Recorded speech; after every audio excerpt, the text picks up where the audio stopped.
This week in IT, security software CrowdStrike brings down 8.5 million Windows devices worldwide, but who's ultimately responsible? Microsoft is blaming the EU, but would changes to Windows prevent security channel updates causing so much disruption in the future? Stay tuned as I look at what happened in more detail.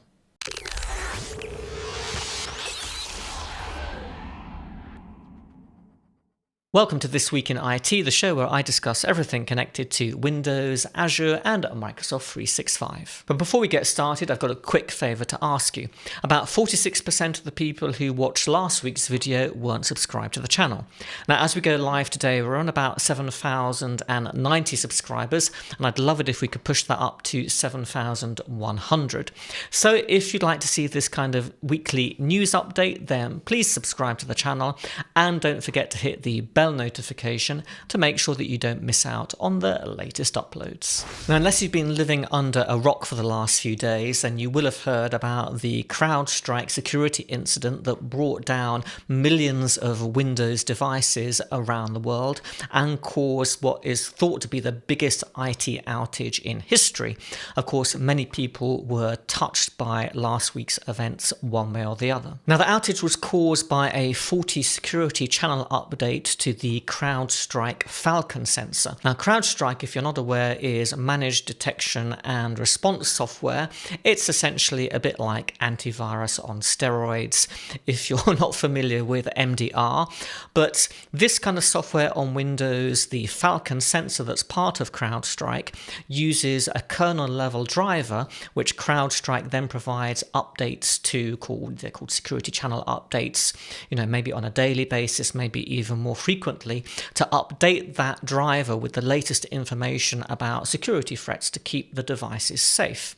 Now, the problem with this is that while the security driver itself is signed by Microsoft, it's deemed to be worthy of going into kernel space, the channel updates that CrowdStrike provides to the driver are not. So they provided basically a security channel update that was a file just full of zeros. This just drove the driver into a complete frenzy because it didn't know what to do with it. And when you're dealing with kernel space code, if something goes wrong and Windows thinks that this could damage the operating system or the files on the operating system, it protects you by going into what most people are very familiar with, of course, what is known as a blue screen of death. So that's what happened to these devices. Now, the problem is that once you've gone into a blue screen of death, the only way to get out of that situation is to boot the device into safe mode, manually remove that faulty security channel update, and then reboot the device. So that's a manual intervention that administrators across the world have had to perform on millions of devices. Now, CrowdStrike were pretty quick to fix this security update in terms of replacing that faulty channel security update file, but that didn't help the 8.5 million PCs that had already been affected. So the operating system is essentially the core part of the OS that directly interfaces with the hardware, and running code in the kernel space is a risky business. There are two spaces where you can essentially run code: in the user space, so that code only has the permissions that the end user who's logged onto the device has, or in kernel space, where you have direct access to what's called the kernel of the operating system.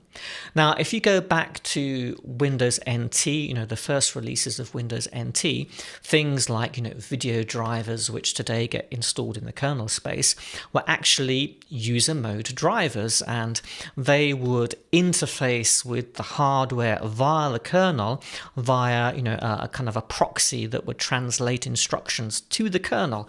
The driver didn't get that direct access. Now, the problem with that and something like a video driver is that it really affects performance.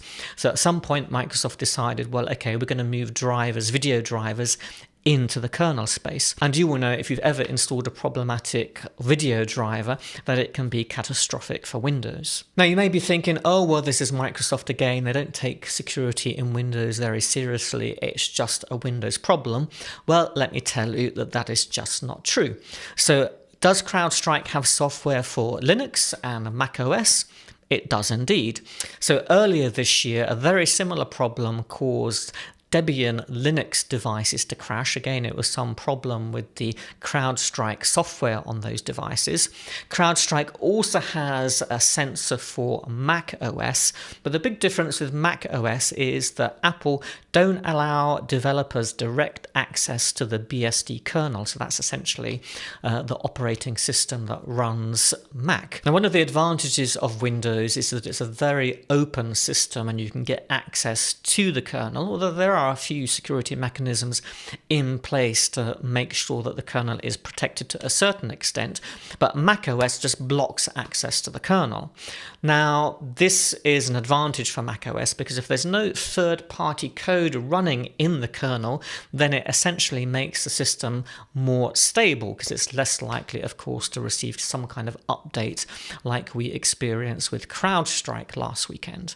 Now, Microsoft has tried to put a Windows Security API into place to provide that protection, so essentially blocking off that direct access to the kernel and saying to third-party security vendors, well, you can get access to what you need at a deep level in the kernel to protect Windows, but you have to do it through our API in user mode. But Microsoft hasn't actually been able to implement that API.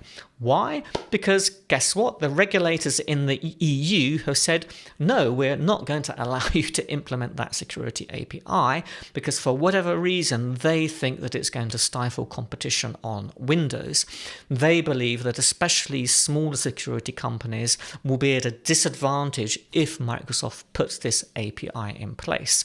So that puts Windows at a significant disadvantage compared to Mac OS. Now, having said that, Mac OS may not be safe because the EU, of course, is coming after Apple and may force them to open up their system as well. Although after this CrowdStrike incident, we'll see whether the EU doesn't rethink that. So how could we stop this kind of problem from happening in the future? Well, one way, as I've just said, would be to allow Microsoft to implement their Windows Security API into Windows. CrowdStrike could improve its testing, so all the testing of these security channel updates for the Falcon driver, it's all done automatically.